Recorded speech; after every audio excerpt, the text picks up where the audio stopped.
Hi, welcome to the State of the Nation Weekly Update, brought to you by Pace Car Rental. Go to Pace Car Rental, get a discount on a rental car, use the code SONA. You can get a discount every time you book off the website. And don't forget to join us at the rugby. Very important. So keep the State of the Nation on air. We need to sell some stuff. Anybody who wants to go to the rugby at Ellis Park, please, you've seen our advert. Bring along your company, your clients. It's going to be a great day out. Right, so let's look at the weekly update. And, we've covered extensively the goings-on in South Africa. At the moment, things are very, very quiet politically as things settle down into the government of national unity. We've had the fun and games in Gauteng, which we've covered extensively, where the government of national unity doesn't seem to have filtered down to Gauteng. We've also had a few discussions around the city of Johannesburg, which is in a dreadful state. And it got me thinking about a real bugbear of mine, and that is business. Because at the end of it all, we all need to make a living. And the South African economy is in a dreadful, dreadful state.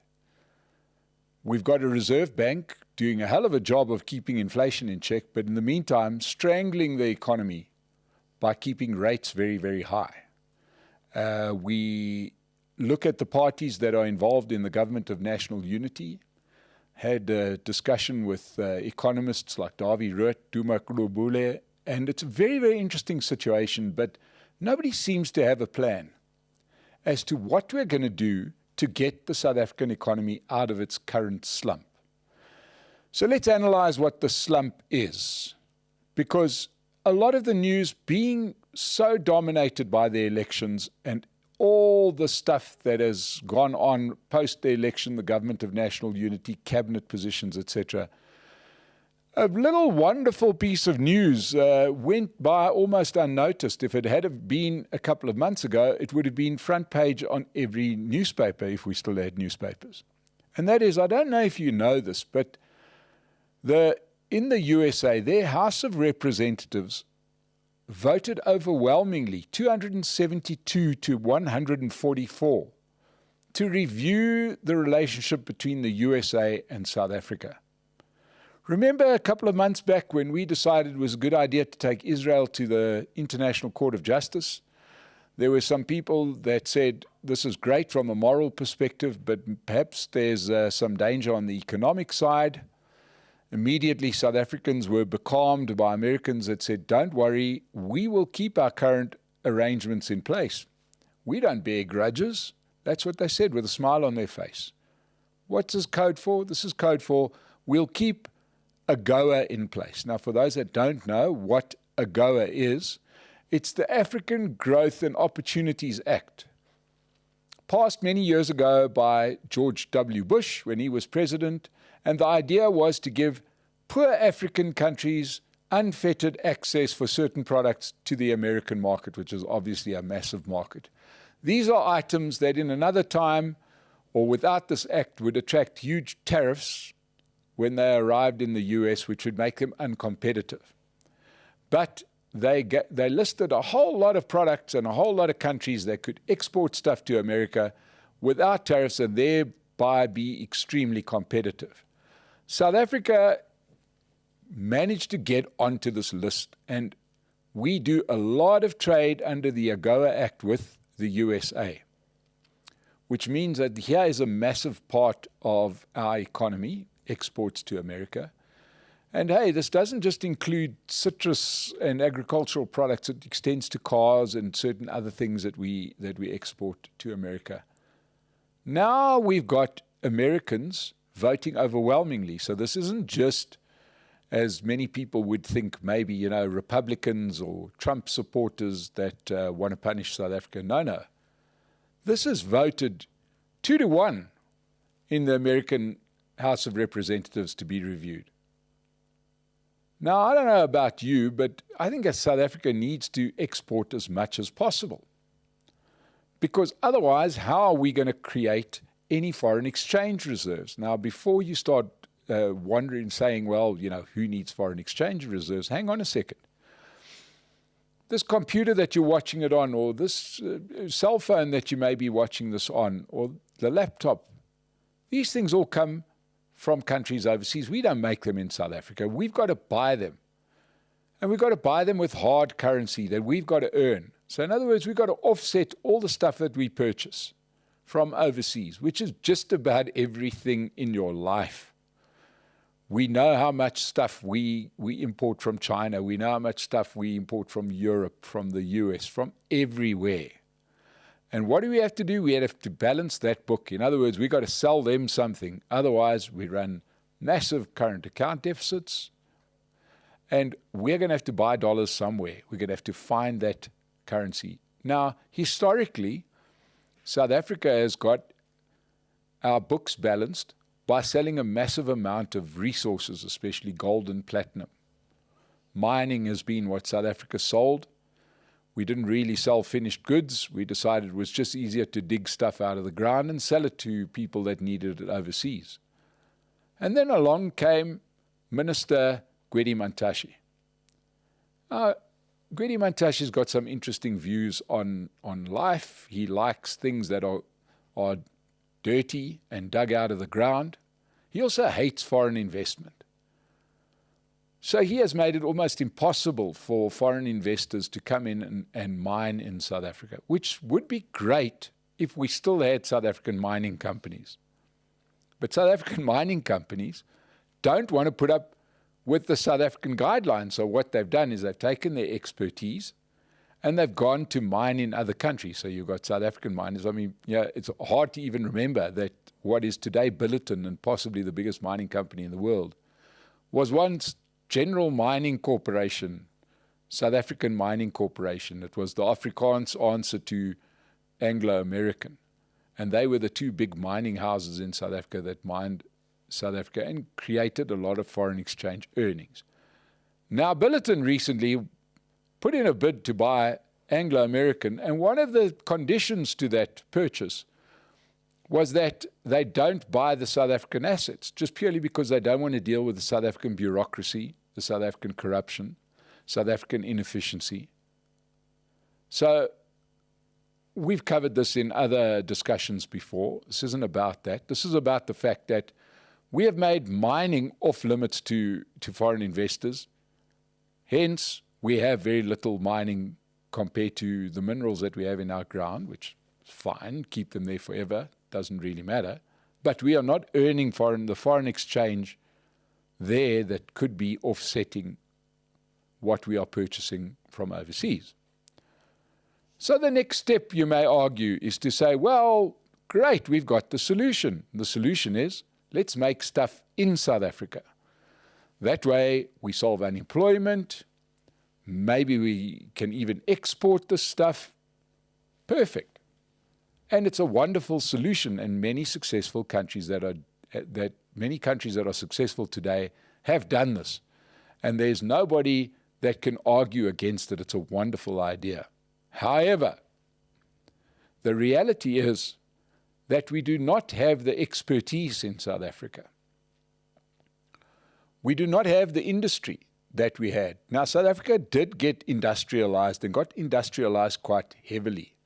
And the heyday of South African industrialization was built up because of isolation, because of apartheid, where we couldn't get things from overseas without paying a hefty premium.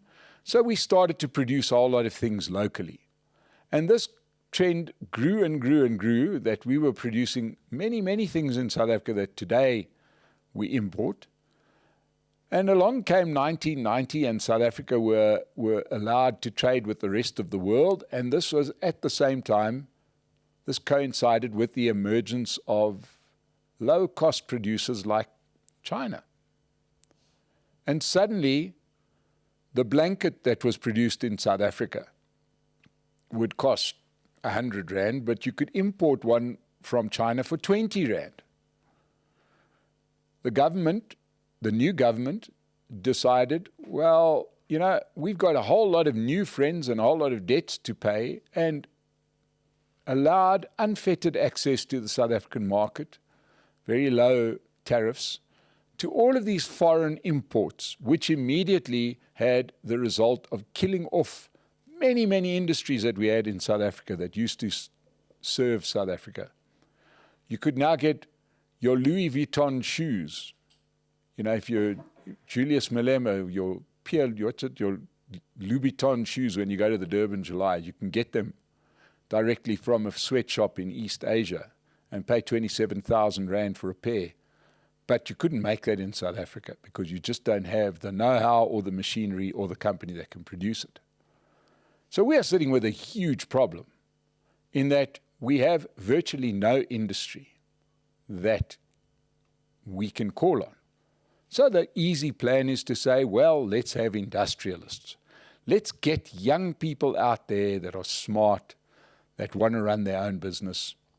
So our recently departed Minister of Trade and Industry, Ibrahim Patel, decided to run an industrialists program. What was the first requirement that he wanted on that industrialists program? It's not people who wanted to be industrialists, but color. So immediately you got people that were connected to people that got onto the list, got funding for the industrialization program. They're out there with your money, your tax money, setting up factories, which they don't really intend to run. Thing's been a disaster, a waste of money. So here we sit in South Africa, and you say to yourself, where else could we make money? Well, it's kind of, we're narrowing the field down. So we've already said mining is a problem.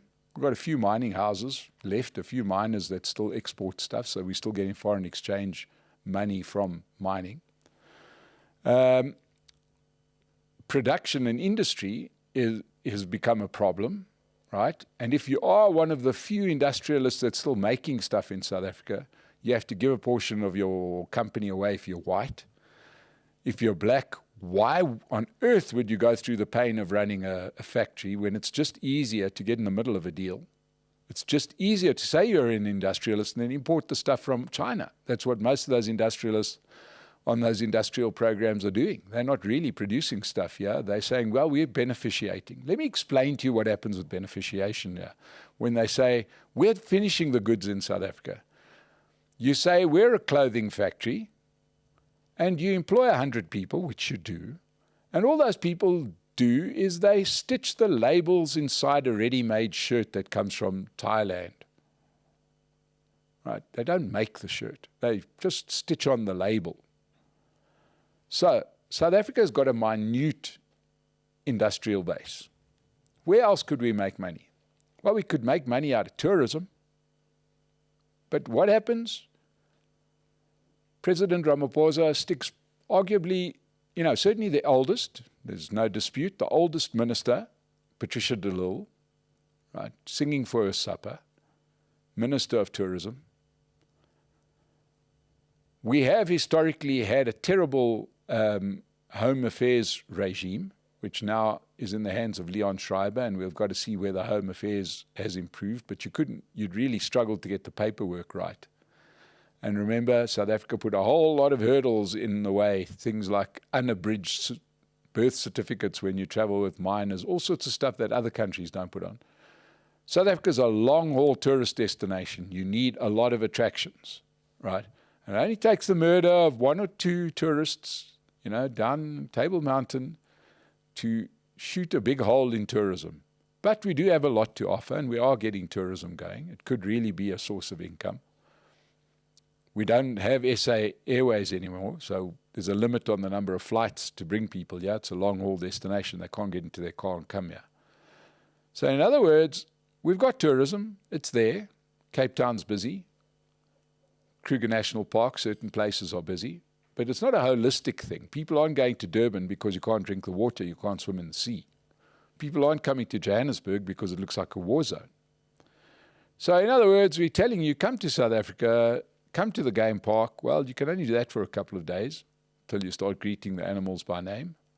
You can go to Cape Town, go to the V&A waterfront, then what else? A few things that you can do in Cape Town. But we're not talking about a venue that people could spend weeks and weeks at. This one, the Greek islands, etc. So here we sit with tourism operating with a big sort of filter on it, which leaves agriculture, which has probably become one of our best foreign exchange earners. And that is why I think the Democratic Alliance with their leader, John Steenhuisen, was so keen to get his hands on the Ministry of Agriculture. That has become our biggest industry in terms of industry. And South Africa is oddly fertile, and we do produce a lot of good agri products. We do still have enough real estate to grow agriculture, to grow stuff. But understand that agriculture demands a very, very, very good logistic backbone. If you are going to go and if you're going to go and sell oranges to Europe, you're going to pick those oranges, you're going to pack those oranges, you're going to put them on a truck, it's going to go on a train, it's going to get to a port that needs to be put into a container and go. Right? You can't sit at the city of Cape Town or the city of Durban, those ports, which are rated amongst the worst in the world, and your stuff sits there until it gets all fraught. That can't happen. So South Africa's sitting in a pickle right now. At the moment, we're worried about the politics where, once again, and you've heard this out of my mouth many times, we need to be worrying about the economics, right? And deciding how we divvy up the cake, the ever-diminishing cake, isn't going to grow our economy. Yes, our economy can have a small bounce because the internal economy has been very, very muted because this is hardly the most positive place in the world up until now. But we really need to get onto this fast, and we need to hold all these parties in the government of national unity to say, what is your plan to get us out of this? Where are we going to start earning money? Are we going to liberalize our mining industry, or is that off limits? Are we going to create industry, in which case you better speak to the labor unions, because we need a lot of people working at the same price that is paid to Chinese workers for the same sort of hours. We need to tool up those factories. We need to get our logistics right if we're going to do agriculture. Tourism, once again, we need to get things like home affairs right, and some of our cities need to improve. So there's a lot of work, and even that can create its own economic growth. But let's not be fooled. We have a problem in South Africa. Nobody's talking about it. It's a crisis. And if this doesn't get solved soon, we are going to be stuck with 50% unemployment for another generation, and that will be catastrophic. So let's not forget about the economics. This is our biggest problem in South Africa. And let's get to work. Let's come up with cool ideas where we can earn some foreign exchange for this country and hopefully make a buck along the way. And you keep on watching The State of the Nation. We'll keep holding these people to account.